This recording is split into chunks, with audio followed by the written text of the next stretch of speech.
topic that we're bringing up today is none other than...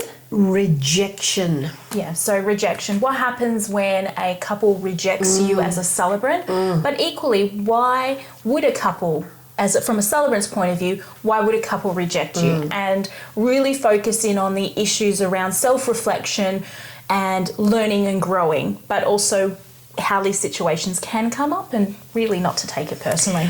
And that's so hard because, rejection really, it actually isn't a dirty word. I mean, nobody likes it. Yeah. It's not a nice feeling when it happens. You sort of think, oh, how come? Why? Yeah. But learning from it.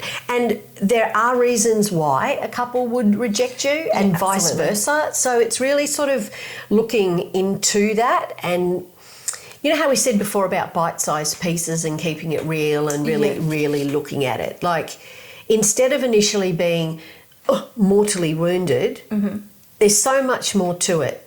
So when you think about it as well, how there's so many celebrants out there now, like it's crazy. How do they choose? Yeah, it can sometimes be that information overload, and a lot of couples want to make sure they're choosing the right person. So they may not just meet one or go based on one person's recommendation. I've known couples that have met 15 people back to back, and we literally just go from one coffee and they're sitting at a table to the next celebrant rolling in that could meet them. So some people are very distinct with what they want, how they're going to achieve it, and finding that right connection with the right person. So not taking it personally is a really, really big element to rejection. And rejection isn't a bad thing because that situation or that couple, but equally that celebrant might not be the right person to make that day what they need it to be. And it's the click. Like we've actually, in the past, I always say I love it when there's that natural click with a couple. You go, yep, yes, that feels good. And you know when it's not. Yeah. You know when it's not there, really. Yeah. Like a mismatched personality. It doesn't mean they're wrong or we're wrong. It just doesn't fit. It's like the old square peg in a round hole. It's not going to work. Yeah, it's not. So, look, mispersonalities as well. I'm just going to be like a bit of a devil's advocate there because I've had couples before that we've clicked and their personalities have matched, but then they've given me a call the next day to say, look, we really appreciated you meeting with us, but we've gone with somebody else. Yeah, right. And they may not have gone into the details of why they've gone with somebody else. It could have been down to the fact that their celebrant, they wanted a male, or it could have been down to the fact that it was the price. And they may not have brought that up, and you may never know those parts of it. And it's hard. It's hard especially when you get along with somebody and you connect, and you think they're going to book me. I know because we're the same sort of person. Yeah. And then they don't. It's a bit of a. It can jolt you back. It can jolt you back. But equally, for that couple's point of view, we're not seeing their side too. Yeah. So we don't know for them what the other elements or the influencing factor that came in for them to choose the other celebrant, and we can't take it personally. And you can't really ask. You could, but would you want to? Yeah. Because it's a choice. Yeah. Do they have to justify it? Yeah, well, no, they don't. No. It's their choice. It is their day. Yes. We are the suppliers. We want to make it so special. And it sort of, when I say it starts at the ceremony, that's it. I mean, the whole day, like it's got so many suppliers, but that whole, everyone getting to feel it and whatever, so they do, it's got to be their choice at the end of the day. And remembering that, like, you know what, it is their choice. I have a little story actually which will always stay with me. Yeah. I met with a couple, this is quite a few years ago, met with a couple and got on really well with them. Again, like you just said, there was that click. Although I will say now, when I've looked back on it, I don't know if the click was there for her. Okay, yep. So I felt good afterwards. I was like, okay, great. Hopefully they're definitely going to book me. So he rang me. It would have been a couple of hours later, and he said, look, Tan, we really do want to go with you. He said, I really want to go with you. Yeah. He said, I'd love to choose you. Yeah. But my fiancé thinks you're too friendly. Oh, okay. I know. And at first I thought, what did you think I was trying to hit on him or something? It's like, and I said, he goes, no. She just thought that you were too friendly. He said, I thought you were just being you. Genuine. And I am genuine. I'm very transparent. I'm not trying to be something I'm not. But I didn't know how to answer that. I just went, thanks for letting me know, you know. And I didn't know where to put that afterwards. I'm like, what do I do? Do I not be me? Do I try and be someone else? Do I not be friendly? And I really sort of had to process it and go, well, no, I wasn't right for her. Yeah. End of story. Yeah. So I didn't change me, but it was very interesting to sort of go, oh gosh, it felt like a bit of a kick in the teeth, but I learnt from it. Yeah. Yeah. I think that's it. Every time there is that rejection, for lack of a better word, you do start to learn and develop and grow. You get that thicker skin and you understand that you can't take it personally. Perhaps it was that mismatch of personalities or communication style. It could be just down to the different values and beliefs.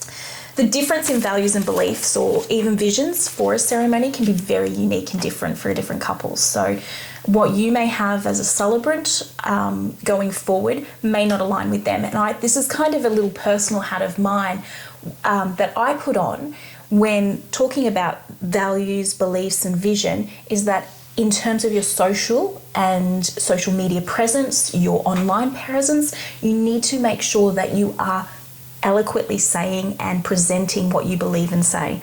I think the generic consequence of being a celebrant is that a lot of the time you want to put up the generic saying of I am a young, I am a hip, I am a fun, I am a professional celebrant. But it doesn't tell you who you are. And people can't connect and realise that actually I'm a mum with 3 kids at home, so I do this while being with my kids and having that connection to them. So if they've got kids, I totally understand them being a part of the ceremony. In fact, we'll have fun and include them in ways because I've got great ideas around that. Just saying the generic statement actually bring forward my values and beliefs that I think that kids are a beautiful part of the ceremony and they should be included. Oh, absolutely. I mean, I don't have children. I've got a whole tribe, but I don't actually have children. But I think it's very important. Like, exactly. I personally believe if you got children, they're your nucleus. Absolutely. Like, you've got to include them, you know. You've got your fur babies too. Oh, so, exactly, So when a couple comes to you, you want them to know that absolutely you are dog friendly because you've got your fur babies. Absolutely, and You say from the highest heights that these are my kids and I will share them with you and this is their little personalities. I think just today you shared a clip from a couple of years ago when you got your new baby. When we picked up Rusty and I had him in my handbag and I was carrying him home, I was like, oh my God, it's too cute. Can I have one? Yeah, some days you can. Yeah, you can have both. Well, you can have my kids. I'll do a swap. Love it. But I think that's kind of that side little path that I go on tangents that's where good. You need to make sure you're putting your best foot forward. So even before they come to meet you, they've got an idea of your beliefs and values, and that fear or that sense of rejection is going to be even less by the time they meet you because they understand who you are. They understand what you stand for. They understand what you want to achieve and how you want to achieve it and whether that aligns with them too. It doesn't mean you have to pigeonhole yourself in an area because that's a real big fear for a lot of celebrants that suddenly I've become a celebrant that only works for weddings that are weekdays that are at 12 o'clock and the colour is purple. No. That's not what we're trying to say. No. We're trying to say that there are a lot of couples out there and couples are specifically looking for things that, or celebrants should I say, who are going to relate to that personal aspect that is of the things that are happening into their lives. And you want someone that's going to connect with you with those personal elements. So true. whether it is children, whether it is fur babies, whether it is the fact that you might be a really adventurous person and want to jump out of a plane and you will jump out of a plane and you've got that as a past experience that you can show couples that, yeah, we can do your wedding up in the aeroplane just before we jump out. No problem. Have you jumped? No. I know. I was just thinking, you know, I would just go, and I know people that would jump. I'm not one of them. But one thing that both you and I have done, and we haven't actually spoken about this, is in with the penguins. Oh, yes. Oh, so you've done it as well? Yeah, okay. At SeaWorld. That was amazing. So SeaWorld offered this amazing opportunity for their couples where you can actually go into the penguin enclosure and be married with the penguins. Now, there are some requirements that are very strict around it. So you have to make sure you've got their their clothing, you've sanitized correctly before going in. The ceremony has to be laminated. There's a whole range of things. But I don't know if you've got it on yours, but I've actually got a video up on my socials of that experience. Where feel free to jump over if you'd like to have a look, where we can see the couple getting married, and I'm in the enclosure with them along with their son who came over and did a part of it as well. We can't actually hear the guests who are on the other side of the glass because it's like a little bubble. It is. You talk through a microphone cold. and you don't know if it's actually happening outside. Yeah. And it is very cold. It is very cold. It's hard not to go over and just cuddle. I know. I had one standing right behind me, apparently. I think he had a little rock or something. Oh. So that's their love language. It's yes, like, the rocks. so I had Penguin fall in love with me. It's like, thanks, sweetie. And then I went out after that with the, is it the seals? Yeah. Oh, yes. That was very interesting too. But yeah, so again, that's something really, unique. That's unique, that's different. But yeah, jumping out of the plane, you can have that one, sweetie. I'll take that. I'll take hot air balloons.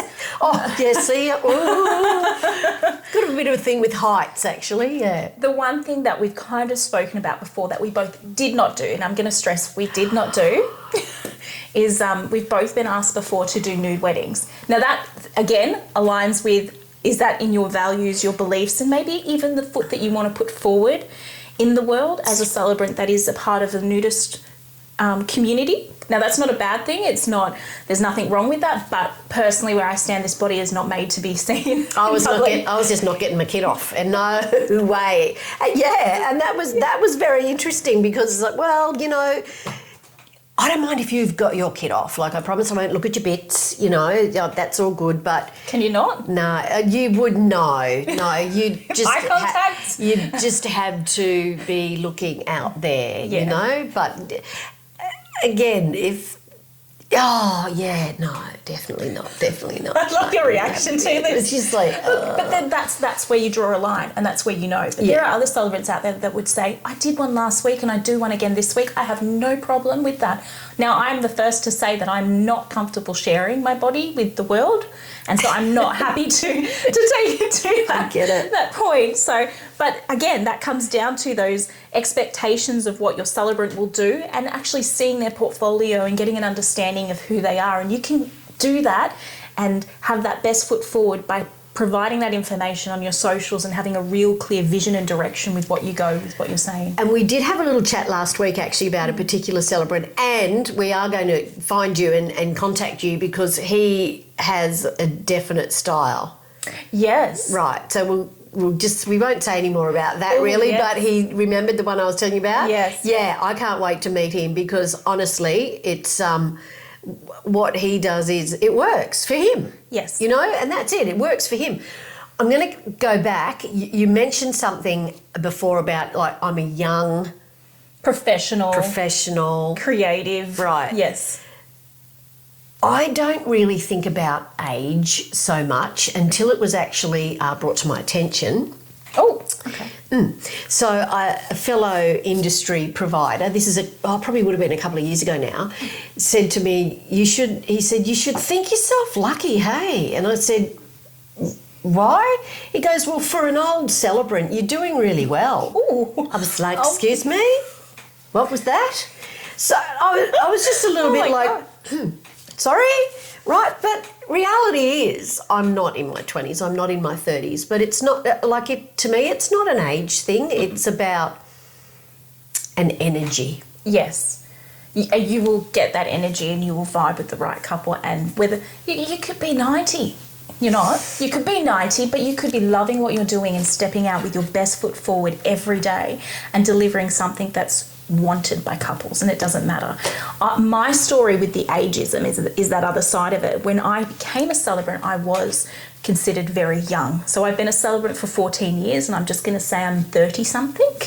So I'm 30-something. Yeah. So I was very, very young when I started, and I know other celebrants who have just turned 21 or who are quite young for the industry. Yeah. But when I came in 14 and a half years ago, it was a very unique environment. There wasn't that sense of community. There wasn't that let's help and nurture somebody that's coming into this.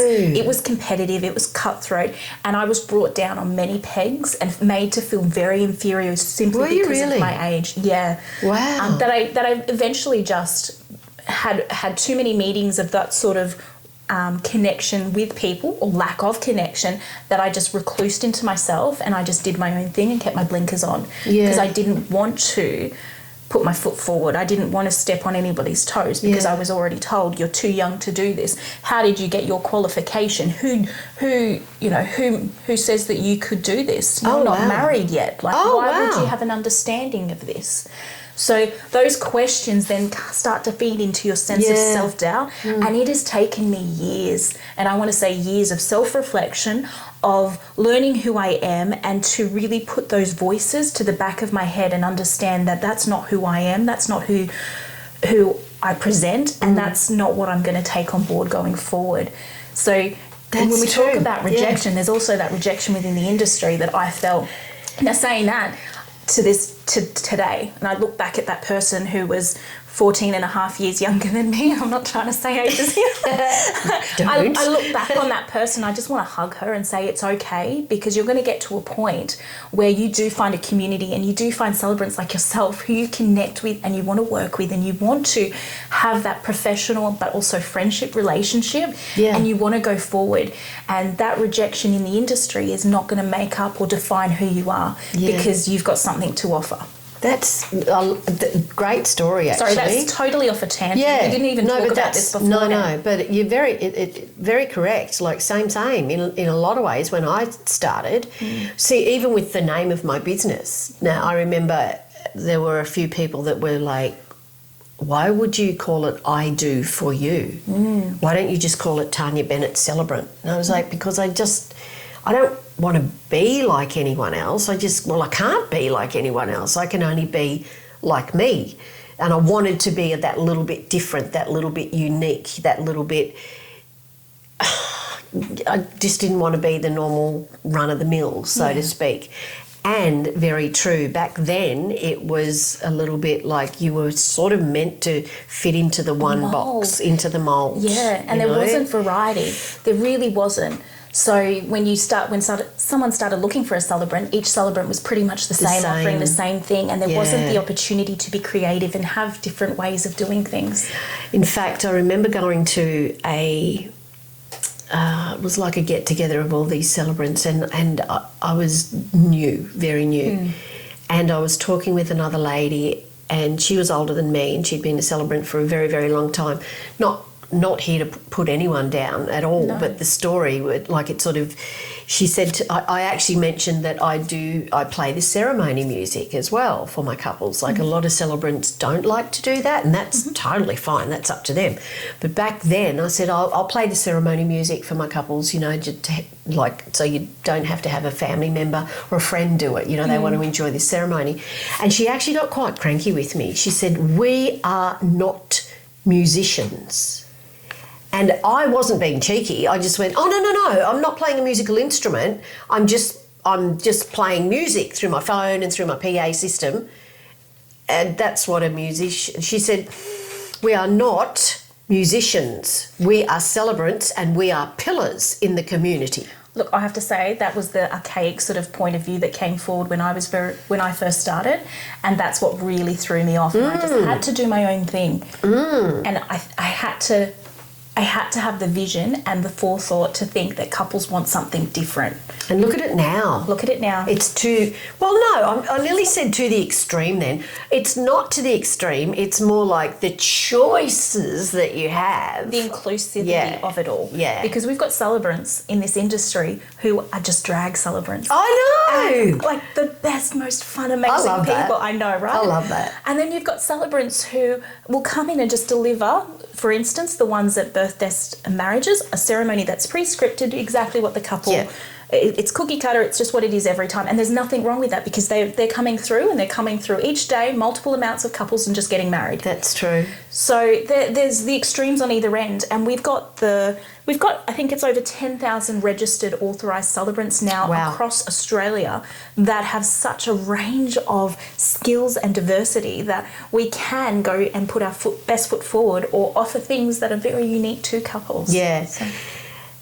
Everyone has their own idea on what they want, you know, when they're getting married, what they want for a celebrant. And exactly what you said about the whole cookie cut thing too, that's very interesting. I don't do cookie cut ceremonies, that's not me. Mm-hmm. But a couple that's looking for that, that's fine. Yeah, you know, there's no problem with that's fine. And then you will also get, and I have to take my hat off to, you know, like all those older celebrants and celebrants before us. You know, they like there's been so many changes along the way, but you know, way back, you know, you had to.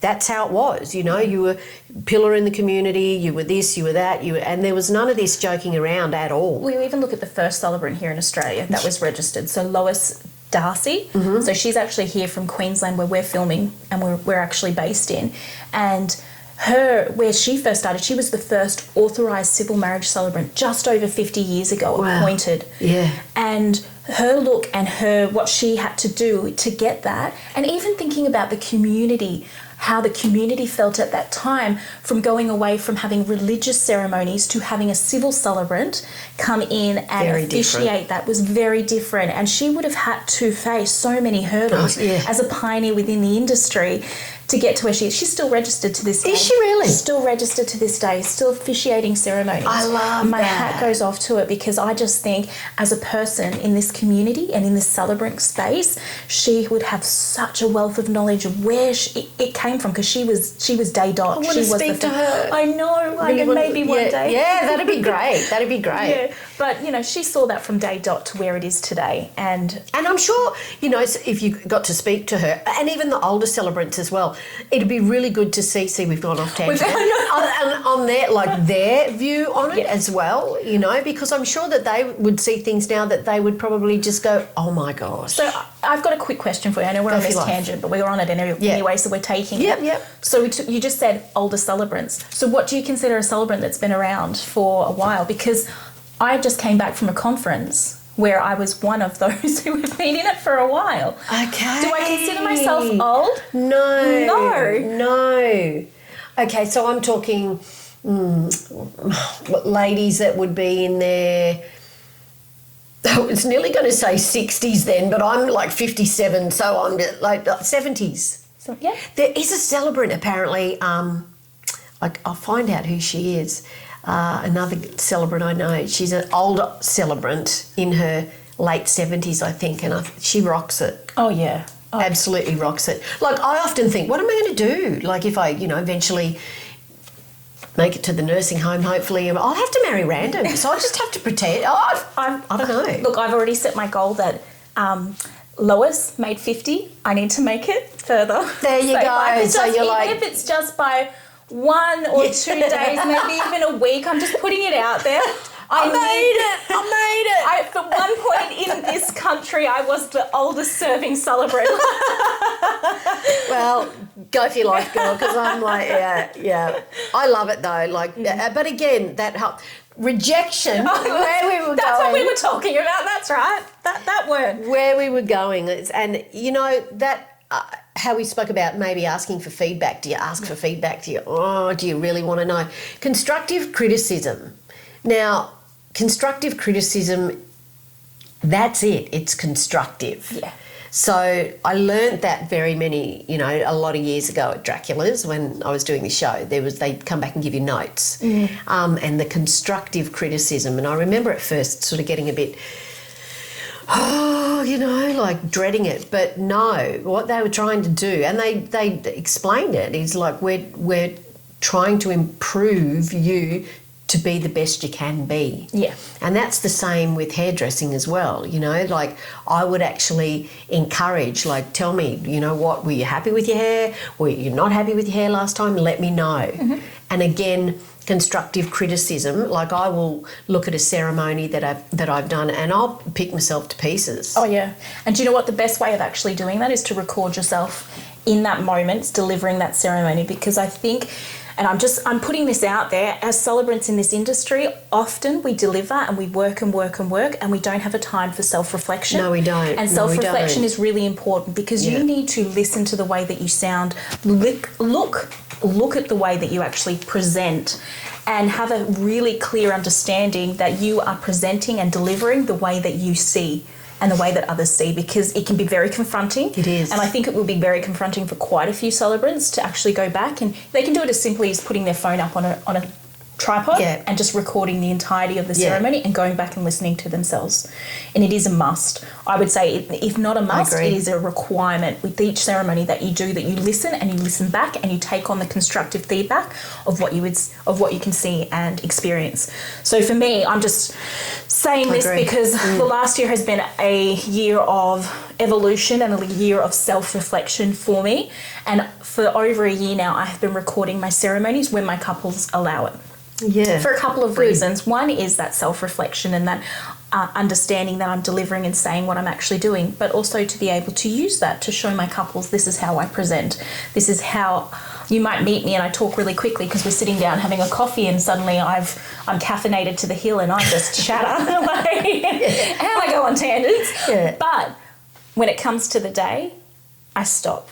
I take a moment and I really allow them to experience what's actually happening in that moment that we're in. That's true, because you do get a different, when you're presenting and not a different voice. I don't know about you, but I have actually been asked, what voice do you use during the ceremony? And at first I was like, well, I could go and borrow the neighbours, but I pretty much just use my own. Like what? And then, but I understand. I understand. So when you're doing a ceremony, of course you actually speak that little bit slower and you present, etc., etc. That's all right, but we're going to wrap it up now. Anyway, yeah, we're going to look. Yeah, we talked for too long. I guess we've got so much to say. See, but look, we've talked about the fact that there are 5 real ways that you can, as a couple, get the right celebrant, and the right celebrant can get the right couple. That comes down to that clear, defined style, values, and approach. It's about utilising communication channels and establishing a really good rapport, but also going even that step further and asking questions and sharing testimonies, success stories, and showcasing expertise. And at the end of the day, the fifth one, I would say, which is the most important, is trusting your intuition. Oh, yes. That's big. Yeah. Yeah, definitely. Because you know. Oh, you know right away who's the right person for you. You already feel it, you sense it. It's like this natural sort of vibration that you understand. Like when we first started talking about this and doing this, and we just went, yes, and what about this? And what about that? What about that? Yeah, you know. Yeah. But never expect. Never expect. And another thing too is always, even though you've got your script for your day and all of that jazz, always be ready to think on your feet. Absolutely. You don't want to be the person that's standing up there going, I don't know what to say here. I don't know how to move forward with this moment. You need to have an arsenal of things you can always fall back on, and the things that you can always take from. And if you don't have that, join a group where you can learn. And what do I mean by group? Whether it's a society for celebrants, whether it's a group of celebrants who are doing their own thing or connecting together, have your support network with you. 100%. Absolutely. Couldn't agree more. So, we're wrapping it up? I think so, because we spoke for far too long that our camera's cut out. That's not too bad. It's not a bad thing. It just shows that we've got way too much to talk about and too much time on our hands. That's good. That's good. So, look, going forward, we're definitely going to try and keep these a little bit more succinct for everyone. We'll try not to go on too many tangents. In saying that, I can't make promises. No promises. There's no promises. No. But we've got some really exciting shows lined up for everyone as well. And I think the next one that we're actually going to be talking about is You're Engaged. So what happens next? Oh, so much. So much. Yeah, we can talk you through those steps. In fact, I'm going to give you 5 steps on how to get through those first 2 stages of getting engaged. We're going to talk about some of the depressions that can come around it. Now, this is a big one when we talk about depressions, but we won't get into it all. I'm blabbering again. We're going on tangents. But this topic is really great to get into and have a clear understanding of where to go forward and how to move forward in the most productive and efficient way. Definitely. So look, like, subscribe us, follow us on YouTube, follow us on anywhere that you get your audio or visual needs, whether that's on podcast, Apple, iPlay, to name a few. We would love for you to connect with us both on socials. So whether you come and chat with us on our social page, which is the Wedding Chronicles, or whether you come and chat with us individually. So Tanya is over at I Do For You _MC, that's on Instagram, and you'll find me on Facebook. Yep. Yeah. And so I'm Laura, I am Laura, but mine is Celebrant GC, Laura. So we've got quite a few things coming in the pipeline. Come and follow us, chat with us, talk to us about some of the content that you'd like. We might just be rambling on for the sake of it, and it may not be something that you want, so let us know if there's topics. Yeah, give us feedback, please. Yes, give us feedback. We're open to it. Constructive criticism, but be nice. Yeah, you can be nice about it. Don't be nasty. So until next time, we'll talk to you later. All right. Bye. Bye.